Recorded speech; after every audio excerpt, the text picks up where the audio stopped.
Una vez que sabemos cómo se comporta un material no conductor en presencia de un campo eléctrico externo y sabemos que se polariza, vamos a tener una serie de relaciones que nos permitan pues, relacionar las magnitudes asociadas a las cargas de polarización, que son desconocidas, con las magnitudes asociadas a las cargas libres, que normalmente son conocidas. ¿Estas dos cargas dependen entre sí? Pues lo lógico es que sea de esta manera, porque parece que una relación causa-efecto y de hecho vamos a ver que la relación y la dependencia es de proporcionalidad. Para obtener estas relaciones vamos a tomar como ejemplo un caso sencillo: condensador plano cargado con cargas libres y un dieléctrico situado entre sus armaduras que se polariza y da por tanto lugar a unas cargas de polarización en la superficie. Este es el esquema. El campo externo es debido a las cargas libres en las armaduras del conductor. El no conductor se polariza y aparece un campo de polarización opuesto al campo externo. Esquemáticamente sería algo así: campo externo debido a estas cargas, campo de polarización debido a estas. Como vemos en esta disposición, pues va a aparecer un campo en el no conductor y el vector polarización, y todos los vectores son paralelos, con lo cual podremos hacer alguna hipótesis en el cálculo vectorial que después vamos a suponer que también vale en otras configuraciones no tan sencillas como esta. Los campos que crean cada una de las instrucciones de carga son esas que veis ahí, la carga correspondiente partido por el seno sub 0, como en un condensador plano. El campo resultante pues será simplemente la suma de los vectores, que si consideramos la dirección y sentido obtenemos esta relación entre módulos, puesto que todos los vectores son paralelos. Esta es la primera relación entre el módulo del campo eléctrico en el no conductor y las densidades de carga libre y de polarización en las superficies. Si volvemos a la ecuación inicial y llevamos la expresión del campo externo en la expresión que teníamos de campo en el material en función de la cantidad dieléctrica, y ponemos eso en la ecuación que tuvimos antes, obtenemos esa relación entre la carga de polarización y la carga libre, en función de la constante dieléctrica relativa o en función de la susceptibilidad eléctrica del material. ¿Qué observamos? Pues que ambas magnitudes son proporcionales y que podemos cuantificar la carga de polarización en un dieléctrico en función de la carga libre que la crea y que depende pues efectivamente del material. Al mismo tiempo observamos que la carga de polarización es siempre menor que la carga libre que la crea. Por otra parte, si recuperamos esa ecuación del módulo del campo y esa ecuación de la carga de polarización y llevamos esos valores a la expresión del campo en el material, obtenemos el campo en el dieléctrico como el cociente entre la densidad de carga libre y la constante dieléctrica del material. ¿Como un condensador plano? Pues algo parecido, salvo que ahora el cociente es entre la carga libre y la corriente eléctrica, ya no del vacío, sino del material. En resumen, este es el campo externo, este es el campo de polarización y este es el campo resultante en el material, que depende, como veis, por una parte de la carga libre, es como si dependiera del campo externo, y por otra parte del material, a través de la constante dieléctrica. Y esta es la ecuación que nos dice la relación entre carga de polarización y carga libre. Efectivamente, siempre es la carga de polarización menor que la carga libre, puesto que el seno sub r siempre es mayor que 1. Bueno, vamos a intentar calcular finalmente una relación entre las magnitudes macroscópicas que aparecen en el dieléctrico una vez que se polariza. El vector polarización, recordáis que es una especie de polarización total por unidad de volumen, y el campo eléctrico inducido. Para ello, bueno, volvemos otra vez a al dieléctrico y nos fijamos solo en el dieléctrico. Tenemos un dieléctrico de volumen V con una densidad de moléculas n, es decir, número de moléculas o dipolos por unidad de volumen. La superficie del dieléctrico es una superficie pues, de valor S mayúscula y el vector unitario perpendicular a la misma y dirigido hacia afuera es el vector n. Este dieléctrico, bajo la acción de un campo eléctrico, bueno, pues sabemos que se polariza, aparecen pequeños dipolos o los dipolos permanentes se alinean con el campo, que tienen un momento dipolar de valor pues Q, la carga desplazada, por la distancia delta. Todos los vectores, como veis, son paralelos. El vector polarización, el campo eléctrico, el vector n y incluso el vector que hemos dibujado en rojo, que es el momento dipolar de cada molécula. ¿Cuánto vale la densidad de carga de polarización? Bueno, pues será la carga por unidad de área en la superficie de polarización. La carga de polarización pues será el número de moléculas en la superficie S por la carga de cada una de ellas. Ese número será la densidad por el volumen de polarización, que es una especie de caja que tiene de altura delta y de área S.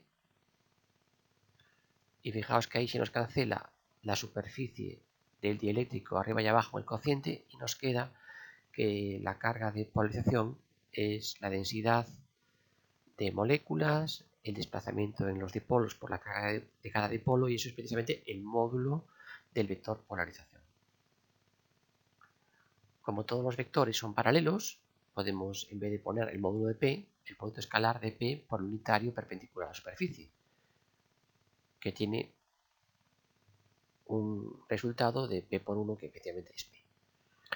Bien, por otra parte, si volvemos con la ecuación del campo y ahí pues sustituimos el valor de la carga de polarización por el módulo de polarización y el de carga libre por la expresión que teníamos antes, que la relacionaba con la carga de polarización, obtenemos que el módulo del vector polarización es proporcional al módulo del campo eléctrico. En forma vectorial podemos ponerlo de esta manera, puesto que los vectores efectivamente en este caso son paralelos. Nos queda así que la carga superficial de polarización es el producto del vector polarización en esa superficie por el unitario normal a la superficie y hacia afuera de la superficie, y que el vector polarización en la superficie pues irá al campo eléctrico en la superficie multiplicado por esa diferencia de constantes dieléctricas.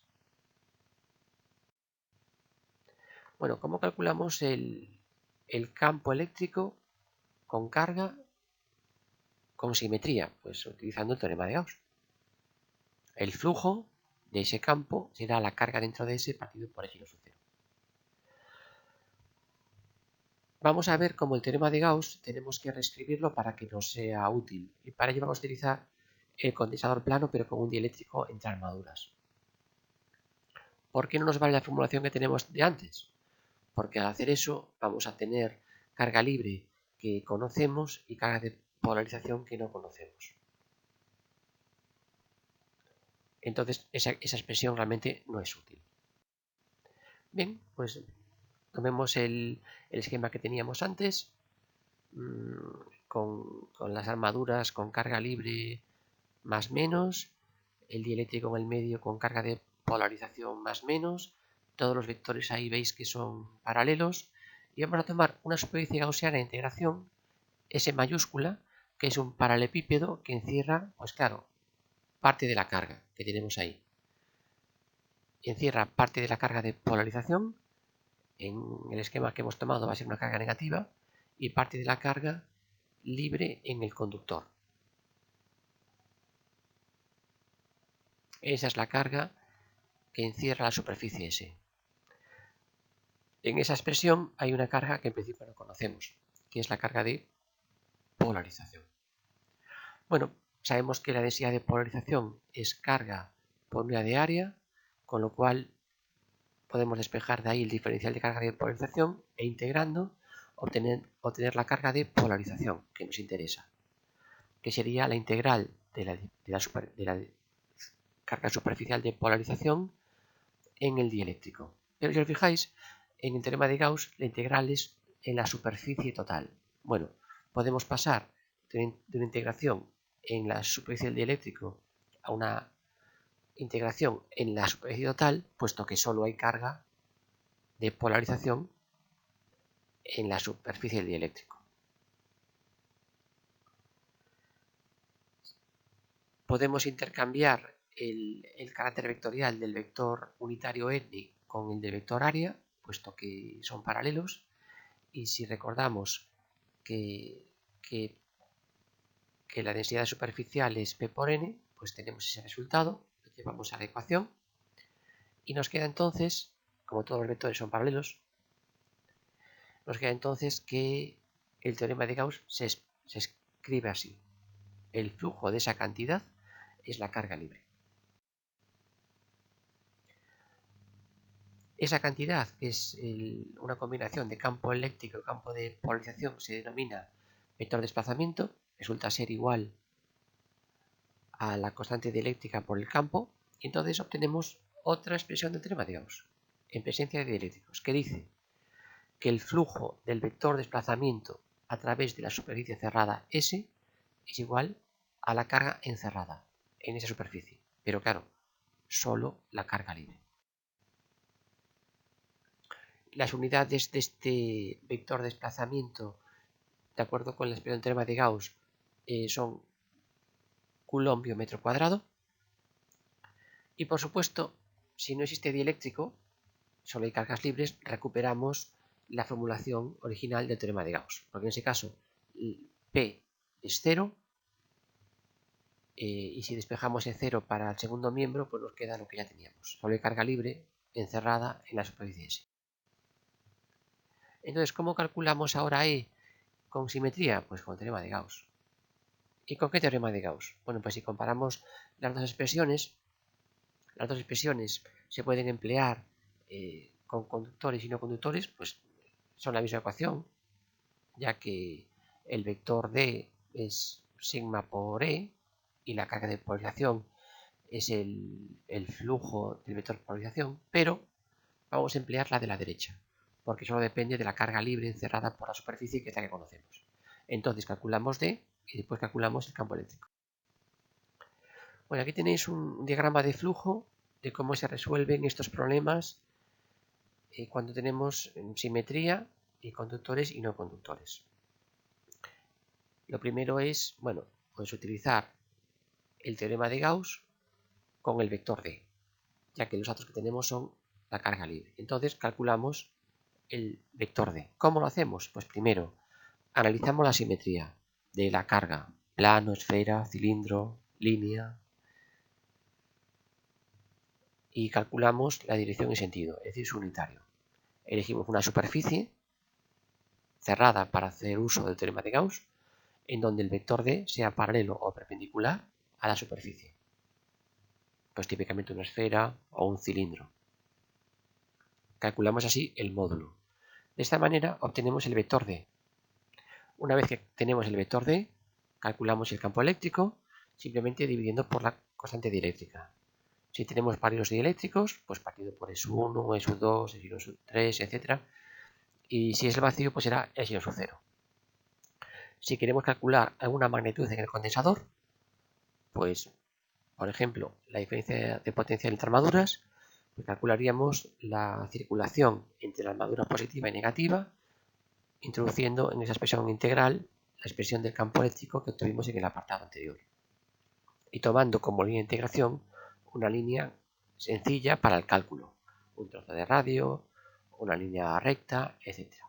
Una vez que tenemos la diferencia de potencia entre armaduras, calculamos la capacidad dividiendo la carga de la armadura positiva entre esa diferencia de potencial. Si nos interesa alguna magnitud asociada al no conductor polarizado, el dieléctrico, pues calculamos, por ejemplo, el vector polarización multiplicando el campo eléctrico por la diferencia entre la constante dieléctrica del no conductor, o pues epsilon sub 1, epsilon sub 2, epsilon sub 3, lo que sea, menos epsilon sub 0. Si lo que tenemos es vacío, pues claro, tendríamos epsilon sub 0 menos epsilon sub 0 y el vector P pues vale 0, como no puede ser de otra manera. Una vez calculado P, podemos calcular la carga superficial de polarización multiplicando el vector polarización en la superficie por el unitario normal a la superficie y hacia afuera de la superficie. Y finalmente calculamos la carga de polarización integrando la densidad superficial en la superficie del dieléctrico. En nuestros casos, esa densidad superficial de polarización es constante, la sacaríamos fuera de la integral y entonces multiplicaríamos simplemente esa densidad superficial por el área del dieléctrico.